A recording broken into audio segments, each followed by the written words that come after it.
मुंबई में इस वक्त जोरों शोरों से राजनीति चल रही है, क्योंकि बस अब कुछ आखिरी दिन बाकी है। आज से तीसरे दिन महाराष्ट्र की जनता को वोट करना है। 20 तारीख मंडे को आखिरी बार नेता जाकर अपने लिए वोट मांगेंगे और उसके बाद आपको ये मंथन करना है, चिंतन करना है कि आपके लिए महाविकास अघाड़ी है या फिर आपको पसंद महायुति है। और इसी कश्मकश में नेताओं की तरफ से एक के बाद एक मुद्दे हावी करने की कोशिश हो रही है। आप सोचते होंगे कि इन चुनावों में महत्वपूर्ण होना चाहिए बिजली का, पानी का, सड़क का, नौकरी का, महंगाई का मुद्दा, लेकिन बड़ा मुद्दा इस वक्त जुड़ चुका है उस नारे को लेकर कि एक हो तो नेक हो, बटोगे तो कटोगे, वोट जिहाद वर्सेस धर्म युद्ध। और इस पर महायुति में दो अलग अलग विचार नजर आ रहे हैं। मैं खुद अजीत दादा पवार से जब मुलाकात करने के लिए पहुंची और इस नारे पर उनका रुख जाना, तो उन्होंने कहा कि ये हिंदुस्तान में और खासकर महाराष्ट्र में चल ही नहीं सकता है। यहाँ पर मैं एक हो तो नेक हो समझ सकता हूँ, लेकिन बटोगे कटोगे वाली राजनीति नहीं चल सकती। अब इस पर देवेंद्र फडणवीस का पलटवार आ गया है। मैं चाहती हूँ पहले देवेंद्र फडणवीस का वो बयान आप सुने, फिर उसके बाद सारे खास मेहमान भी होंगे हमारे साथ और हमारे रिपोर्टर्स भी अलग अलग इलाके से जुड़ेंगे। तो इस वक्त की बड़ी खबर यह है कि देवेंद्र फडणवीस, महाराष्ट्र के पूर्व मुख्यमंत्री और इस वक्त के उप मुख्यमंत्री, ने कहा है कि अजीत दादा जो है वो इस पूरे के पूरे जो ये स्लोगन जिस वजह से पॉपुलर हो रहा है उसको सही से समझ नहीं पाए हैं। शब्दशः सुनिए देवेंद्र फडणवीस के बयान को। लोकसभा के चुनाव में बीजेपी का समर्थन किया, उनको ढूंढो और उनका दाना पानी बंद करो, उनको सोशल बायकॉट करो। आगे वो कहते हैं कि वोट जिहाद करो। हमारे वोट जिहाद के आला सिपा सलार ये शरद पवार जी है, उद्धव ठाकरे जी है, ये राहुल गांधी है। किस प्रकार की राजनीति चल रही है?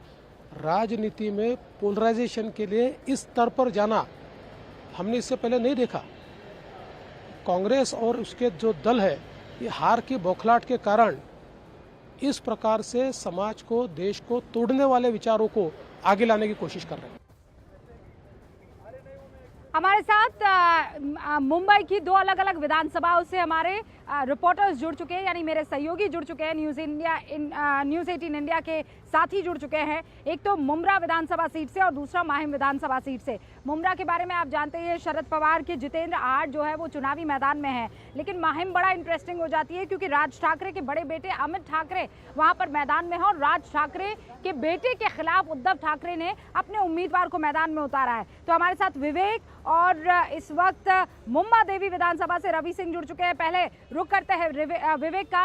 विवेक, बहुत इंपॉर्टेंट हो जाता है जब देवेंद्र फडणवीस अपने ही साथी अजीत पवार के लिए कहते हैं कि इसे मिसअंडरस्टूड किया गया है। दूसरी तरफ तो ये कहा जा रहा है कि हुक्का पानी बंद हो जाना चाहिए, दूसरी तरफ डराया और धमकाया जा रहा है। तो ऐसे में एक हो तो नेक हो का नारा शायद समझ में नहीं आया है। हालांकि अजीत दादा पवार ने खुद मुझे कहा था कि I am fine with this slogan, एक हो तो नेक हो, लेकिन बटोगे तो कटोगे वाली राजनीति एटलीस्ट महाराष्ट्र में तो नहीं चलेगी। ये उनके शब्द थे। बिल्कुल सही कहा रूबिका आपने। देखिए, एक जो नारा है बटोगे तो कटोगे, उसको लेकर महायुति में ही दो बड़े नेता के जो वर्जन है वो बिल्कुल अलग अलग हैं। देवेंद्र फडणवीस कहते हैं कि उनका जो नारा है वो बिल्कुल सही है, लेकिन उन्हीं के अलायंस में, महायुति में 3 पार्टियां अलायंस है, बीजेपी, अजीत पवार के एनसीपी और संजय गुट की शिवसेना। शिवसेना भी सपोर्ट कर रही है कि बटोगे तो कटोगे, लेकिन अजीत पवार जो एनसीपी के प्रमुख हैं उनका साफ तौर पर कहना है कि ये जो लाइन है वो लाइन को वो नहीं सपोर्ट करते हैं और नहीं मानते हैं। क्योंकि देखिए रूबिका, अगर इस बात को समझाया जाए, जो अजीत पवार हैं, पहले जब वो शरद पवार के एनसीपी के साथ थे तो उनका वोट बैंक था वो टोटली डिफरेंट था। वो वोट बैंक को अजीत पवार डिस्टर्ब नहीं करना चाहते हैं, वो वोट बैंक को अजीत पवार उनको प्रॉब्लम नहीं देना चाहते हैं। इसलिए अजीत पवार बटोगे तो कटोगे के इसका जो टैगलाइन है उसको वो सपोर्ट नहीं कर रहे हैं। ये तो दो बयान हो गए, लेकिन आप भी महाराष्ट्र के अलग अलग इलाकों में घूम रहे हैं, तमाम बड़े नेताओं से आपकी बातचीत हो रही है, आपने एकनाथ शिंदे का इंटरव्यू लिया था, आपने सुप्रिया सुले का इंटरव्यू लिया था, दर्शकों ने उस इंटरव्यू को देखा, बहुत से आपने सवाल पूछे थे। अब महत्वपूर्ण ये हो जाता है कि महाराष्ट्र में इस वक्त जो देवेंद्र फडणवीस और इनफैक्ट बीजेपी जिस स्ट्रैटेजी पर काम कर रही है वो ये कह रही है कि वोट जिहाद हुआ है ना। व्हाट डज वोट जिहाद मीन? वोट जिहाद से इनका मतलब यह है कि मुसलमानों ने एक मुश्त जो है वो एंटी बीजेपी वोट किया था और हिंदुओं ने या तो यादव के तौर पर या ब्राह्मण के तौर पर या क्षत्रिय के तौर पर अपनी जाति को देखते हुए वोट किया था। और शायद यही वजह है कि उन्हें अगर कंसोलिडेट कर दिया गया तो मामला मेजॉरिटी वर्सेस माइनॉरिटी हो जाएगा वोटों के लिहाज से। लेकिन क्या आपको ये होता हुआ दिखा है, खासकर पिछले लोकसभा में, जैसा देवेंद्र फडणवीस कह रहे हैं कि एक मुश्त वोट पड़ा और हम वो सीटें हार गए?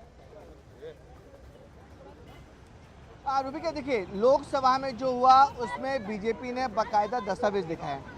बीजेपी के नेता किरीट सोमैया और बीजेपी के तमाम नेता, उन्होंने जब इतनी बड़ी हार हुई, क्योंकि देखिए 2019 में बीजेपी डबल डिजिट में थी और 2024 में डबल डिजिट सीधे सिंगल डिजिट यानी कि 8 नंबर पे आ गए। तो सबसे बड़ा झटका अगर किसी को लगा था 2024 के लोकसभा चुनाव में तो बीजेपी को लगा था। इसके बाद बीजेपी के तमाम नेताओं ने मंथन किया कि आखिरकार उनको इतनी कम सीटें कैसे आई। तो बीजेपी ने क्लेम किया था कि उन्होंने हर एक सीट के लोकसभा सीट से लोकसभा सीट में कम 6 विधानसभा सीट होती है, उन सभी छोटी छोटी सीटों को लेकर उन्होंने विधानसभा सीटों को लेकर बाकायदा डेटा निकाला। डेटा निकालने के बाद ये क्लेम किया कि इन जगहों पर वोट जिहाद हुआ है, यानी कि इन जगहों पर सीधे तौर पर मुस्लिमों ने बीजेपी को वोट नहीं दिया है। तो ये पूरे दस्तावेज के साथ उन्होंने ये प्रूफ निकाला था कि 2024 के लोकसभा चुनावों में वोट जिहाद हुआ था। और अब तो दस्तावेज के साथ साथ उनके हाथों बयान भी लग गए हैं ना। उन बयानों का जिक्र विवेक जरा कर लेते हैं और उसके बाद रवि का रुख करेंगे। बयान क्या है? All India Muslim personal law board के स्पोक्स पर्सन है नोमानी, वो एक सभा को संबोधित कर रहे थे और वहां पर उन्होंने जिन शब्दों का इस्तेमाल किया और जिस लहजे का इस्तेमाल किया उस पर अब बीजेपी आक्रामक हो गई है। कैसे BJP versus all India Muslim personal law board इस राजनीति में, राजनीतिक अखाड़े में नजर आ रहे हैं, आपको इस बयान के जरिए समझ में आएगा। रहमान सज्जाद नुमानी के विरुद्ध में हमने चुनाव आयोग में शिकायत की है। मौलाना नुमानी साहब मुस्लिमों के बीच में भाषण करते हैं, धार्मिक भावना भड़काते हैं। वो कहते हैं आप लोगों में से कुछ लोग बीजेपी को साथ दे रहे हैं, ऐसे मुसलमानों का सोशल बॉयकॉट करो, उनका हुक्का पानी बंद करो, ऐसे मुसलमानों के नाम घनश्याम दास करने चाहिए। मौलाना वोट जिहाद के लिए भी अपील करते हैं, उनके खिलाफ कार्रवाई करने के लिए मैंने चुनाव आयोग को विनती की है। मुझे मालूम है लोकसभा के इलेक्शन में आपके कुछ लोगों ने बीजेपी का साथ दिया था।